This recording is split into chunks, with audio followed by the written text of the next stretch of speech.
तंदुल, जिसे हम अक्षत कहते हैं, अक्षत क्यों अर्पित किया जाता है पूजा में? क्यों अर्पित किया जाता है? पूजन में अखंड अक्षत इसलिए अर्पित किया जाता है कि भगवान, मुझे इस संसार में जो भी मिला वो खंड खंड बन करके रह गया। अखंडता मुझे आज तक प्राप्त नहीं हुई। जो भी संसार में पद मिले वो छत बिच्छत होते गए, अक्षय अक्षत पद मिला ही नहीं। आज मैं आपके चरणों में आकर के इस अखंड अक्षत को अर्पित करते हुए, अखंड अक्षत को अर्पित करते हुए भावना भाता हूँ कि मुझे भी इसी अखंड अक्षत की तरह आत्मा का अखंड पद प्राप्त हो, इसलिए अक्षय पद प्राप्त आए, क्षय ना हो, ऐसा पद मिले जिसका क्षय ना हो। अक्षय पद प्राप्त है, अक्षितम निर्पामति स्वाहा कहा गया। पुष्प चढ़ाया जाता है, किस भावना से चढ़ाया जाता है? पुष्प सुगंधित है, सभी को अच्छा लगता है, लेकिन यह पुष्प सुगंधि देता है पर काम भावों के लिए प्रेरित करता है। अपनी सुगंध देख करके हमारे मन को कमजोर करता है। काम का भाव मन की कमजोरी है, और ऐसी मन की कमजोरी से उपजा हुआ काम, काम का भाव प्राणियों को संसार में भटकाने वाला होता है। ऐसे काम के भाव को जीतने के लिए काम के प्रतीक इस पुष्प के लिए अर्पित किया जाता है। और क्या भावना भाई जाती है? काम बाण विध्वंसनाय पुष्पम निर्पामति स्वाहा। काम बाण विध्वंसनाय, पुष्प को अर्पित कर दिया। अब पुष्प में आपने चावलों को रंग करके, पीला करके पुष्प की कल्पना कर ली। कल्पना कर ली तो क्या हुआ? पूजा तो कल्पना पर ही टिकी है, यथार्थ में कहां है? इंद्रोस्मि, मैं इंद्र हूं, तो क्या आप इंद्र हो? ऐसा तिलक लगा लिया, यहां पर तिलक लगा लिया, आभूषण पहन लिया, मुकुट पहन लिया, तो आप इंद्र हो गए क्या? नहीं महाराज जी, भले हम स्वर्गीय इंद्र नहीं हैं, स्वर्ग की पर्याय वाले इंद्र नहीं हैं, पर भावनाओं के इंद्र तो हैं। भावना भा रहा हूं, संकल्प कर रहा हूं तो इंद्र हूं। तो भावना भा के संकल्प ही तो कर रहे ना। कनक कटोरी नीर निर्मल जल लायो, गंगा जल लायो। अब कनक कटोरी में गंगा का जल, अब हाथ में तो स्टील की कटोरी दिख रही है और तुम्हारे मंदिर के कुएं का पानी है। अब मंदिर के कुएं का पानी और कटोरी स्टील की, और क्या कह रहे? कनक कटोरी नीर गंगा जल भर लायो। आहा, क्या बात है! कनक कटोरी नीर, कनक कटोरी, कनक यानी सोना, तो सोने की कटोरी लिए क्या? अरे कोई सोने की कटोरी लिए हो तो बात फिर भी बने, लेकिन आपने अपनी अपनी कटोरियां ले ली हैं। गंगा जल भर लायो, कहां से लाए गंगा का जल? अपने अपने गांव का पानी है, अपने अपने कुओं का पानी है, जीवानी करके निकाला गया है, जीवानी करके पानी को प्रासुक किया गया है। ऐसे जीवानी किए गए प्रासुक जल को आपने अपनी कटोरी में भर लिया और क्या कह रहे हो, गंगा जल। वाह भाई वाह। जल शुद्धि करते हो, तुम्हारे यहीं का पानी, उसी पानी को निकाल के गंगा, सिंधु, रोहित, राशा, आत्या, बड़ी बड़ी नदियों का नाम लेकर के क्षीराम्बोर निधि, चलो जल शुद्धि हो गई। अरे कल्पना ही और भावना पर ही तो पूजा टिकी है ना। भावना प्रबल होने पर चढ़ाया गया एक कण भी हीरा मोती हो सकता है। और परिणामों में विशुद्धता यदि नहीं है तो चढ़ाए गए हीरे मोती भी सामान्य कंकर पत्थर हो जाते हैं। हीरे मोती चढ़ाए जा रहे पर परिणाम उस क्वालिटी के नहीं बन पा रहे, तो अर्पित की गई सामग्री चमकदार पत्थर के टुकड़ों के अलावा कुछ नहीं है। पूजा भावनाओं पर टिकी है और भावनाओं के साथ विधि, पद्धति, परिधान और सामग्री पर भी टिकी है। पूजा करने में जो जितने विधि पूर्वक करेगा,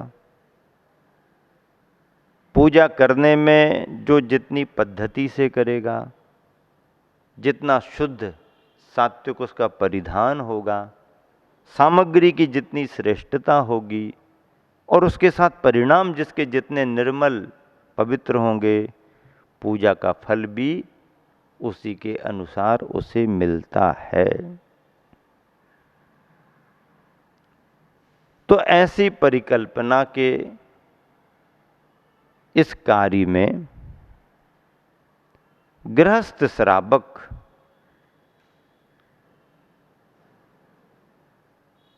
अपनी पूजन की सामग्री में अपने विवेक का परिचय देते हुए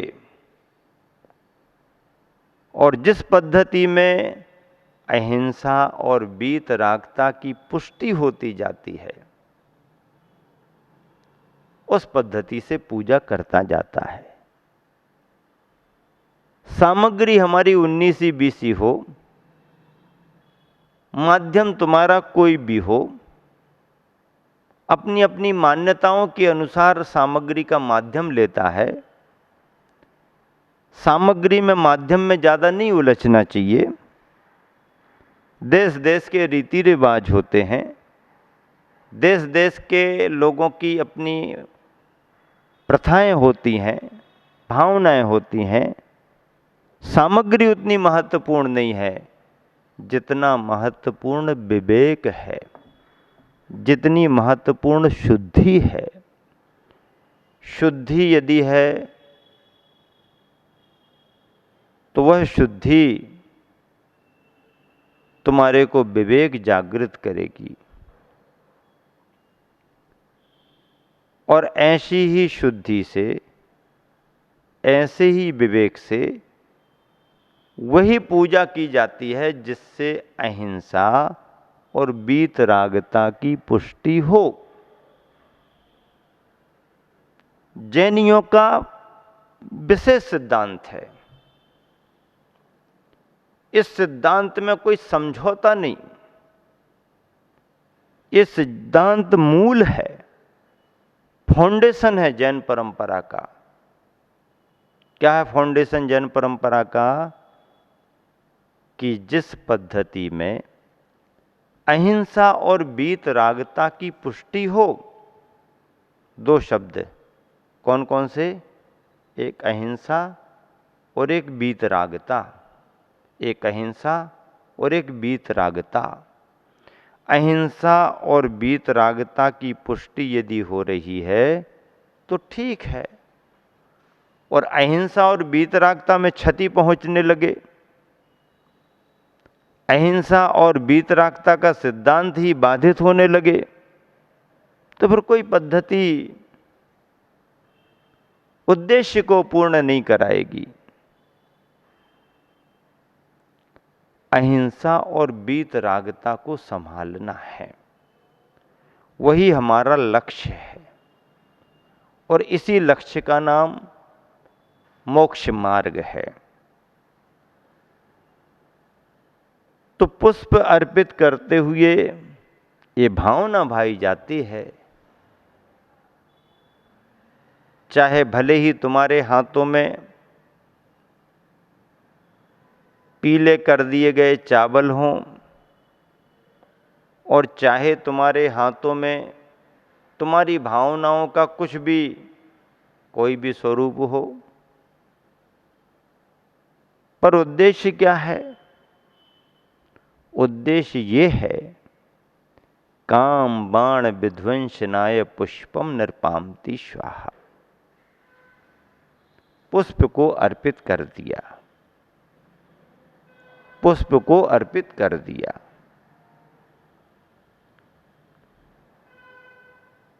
इसके आगे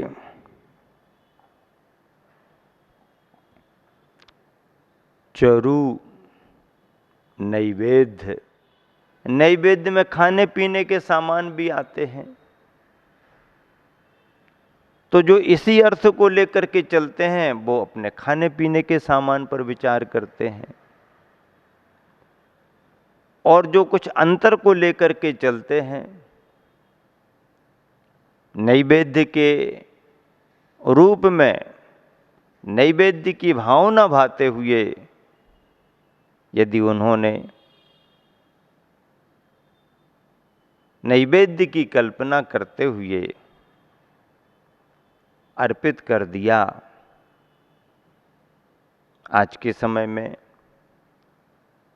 नारियल के गोले की चटक बना करके भी नैवेद्य का रूप पूजा में सम्मिलित है, उसे अर्पित किया, तो वो भी उद्देश्य क्या है? क्षुधा रोग निवारणाय। क्या? क्षुधा रोग निवारणाय नैवेद्यम नृपाम्ति स्वाहा। दीप अर्पित किया जा रहा, उसी नारियल की चिटक को पीला कर देने पर दीप की मान्यता बना ली, और ऐसे नारियल की उस चिटक को लेकर के जिसमें चढ़ाने वाले ने अपने दीपक की मान्यता बनाई है, अर्पित कर रहा है, अर्पित कर रहा है। और क्या भावना भाते हुए अर्पित कर रहा? मोहांधकार विनाशनाय दीपम नृपाम्ति स्वाहा। बाहर के दिए जला जला करके हम उजाले को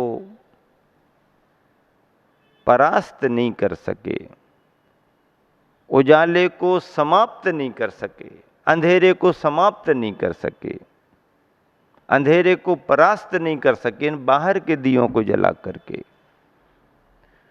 तो बाहर के दिए जला करके भी हम अंधेरों को ना परास्त कर सके, ना समाप्त कर सके, तो क्यों ना इस नश्वर दीपक को अर्पित करते हुए ये भावना भाई जाए पूजा में कि भगवान बाहर का अंधेरा समाप्त हो या ना हो, लेकिन हमारे अंदर ज्ञान का दीप ऐसा प्रज्वलित हो जिससे हमेशा हमेशा के लिए मोहांधकार विनाशनाय, मोह रूपी अंधकार का विनाश हो, ऐसा ज्ञान का दीपक हमारे लिए मिले।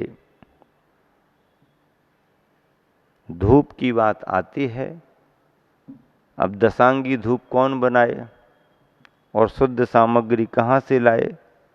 और बाजार से खरीद करके अशुद्ध सामग्री चढ़ाओगे तो अशुद्ध सामग्री चढ़ाने का पाप और लगेगा तुम्हारे लिए।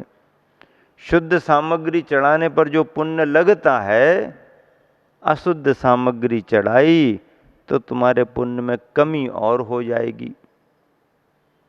फिर धूप चढ़ाना चाहिए कि नहीं चढ़ाना चाहिए?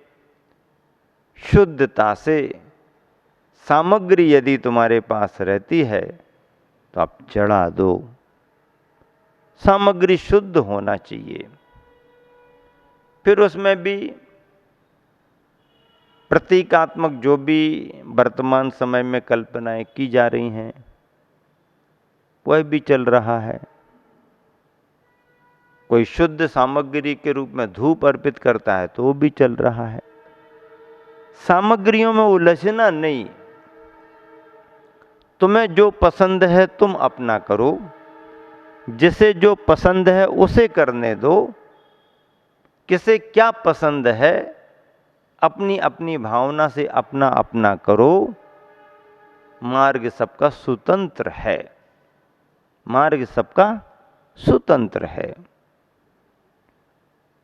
धूप का अर्पण किस भावना से किया जाता है? अष्टकर्म दहनाय धूपम नृपामति स्वाहा। 8 कर्मों के दहन के लिए धूप को ईंधन बना लिया गया। अष्टकर्म दहनाय धूपम नृपामति स्वाहा। क्या बात है। 8 कर्म नष्ट हों।